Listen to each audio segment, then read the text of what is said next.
Welcome to Brilliantly British. My name is Lawrence and today I am ecstatic to present to you these hot cross buns. Originally, around and up to the 6th century, cross buns commemorated the goddess Ishtar, the goddess of fertility. Upon the arrival of Christianity, buns were crossed to represent the crucifixion and the spices to represent the spices used to embalm his body. Hot cross buns are firmly a part of British culture and are enjoyed throughout the Lent and Easter period. To have some out here in Switzerland, I had to learn how to make them myself. The best thing is, I know you can do it too. The ingredients in front of me are what you will need to make some hot cross buns. You will need some nice juicy sultanas, soak them for an hour or even overnight, some diced candied fruit, which you should know how to make now if you've seen the previous videos, ground allspice, ground cinnamon, some sugar, dry yeast. You can also use liquid yeast or fresh yeast. I've tried all three and the recipe works just fine. Black treacle. If you can get hold of this, brilliant. If you can't, it's fine. These things will still be delicious. An egg, some butter, some milk, salt, strong bread flour, and some extra flour for dusting. And of course, whilst you are baking, you will need to get yourself a nice hot drink. I recommend a cup of tea. So we're going to cut ourselves a piece of butter and put it into the milk here. Put that into the microwave for 30 seconds just to warm it up and melt the butter and also create a nice habitable place for the yeast to come back to life. We're going to add in our sugar and we're going to mix this in until it's completely dissolved. And now's the time to add in our yeast. Okay, the yeast is well mixed in. Now what we're going to do is put this to the side for at least 10 minutes or until you see the top of this mixture start to froth up. Whilst we're blooming our yeast, we're now going to mix together our dry ingredients. We've got our flour here, both our spices, pour that in. We're just going to add a little bit of salt, mix that together. We've bloomed our yeast, it should be nice and frothy on top. Now what I'm going to do is add in my egg. Now we're going to add in some black treacle. Whisk that in as well.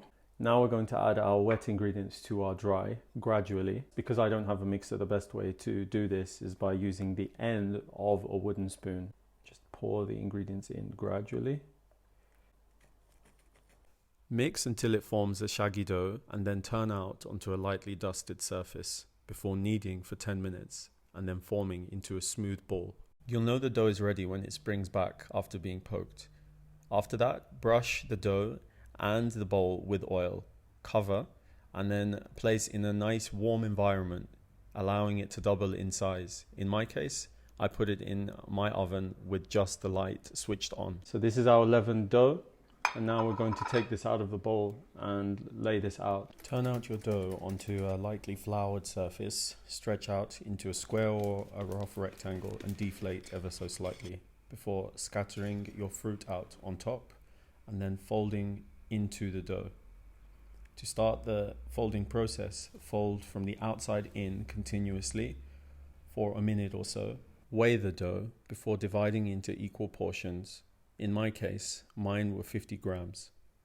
Roll the portions out until they form smooth balls, making sure as well that they're springy to the touch, indicating again that they're ready. To prevent the formation of a crust when we let these proof, brush them with water and then cover with a warm, damp cloth. Mix together flour and water until thick enough to just about hold onto a whisk. Then pour your contents into your piping bag.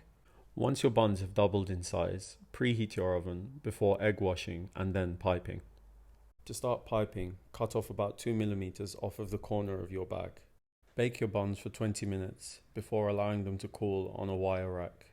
All right, the best bit, tasting. But first, as always, some tea. To accompany these hot cross buns in this much anticipated tasting session, you can see I've got some butter and some spreads here, 2 types of marmalade, and remember the syrup from the candied peel? Now's the right time to use it. So I'm just going to break a piece off here, like so. Cut this in half. I always toast them. You can eat them as they are now, but I think they're just much more fragrant once toasted. Nice helping of butter. I like to accompany my hot cross buns with some marmalade, and I like to be quick about this. Whilst the butter has not completely melted, I want my marmalade on just then. And we taste.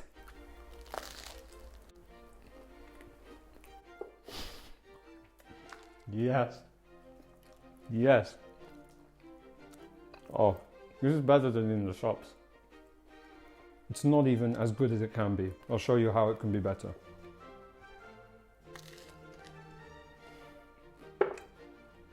You have to make this. This is just amazing. So you made it to the end of this video. Thank you so much for watching. If you like this video, click the like button, subscribe to this channel, and help me to share the message of brilliantly British food. Until then, when? until then, I will see you next time. Woo woo, I did it. Woo woo.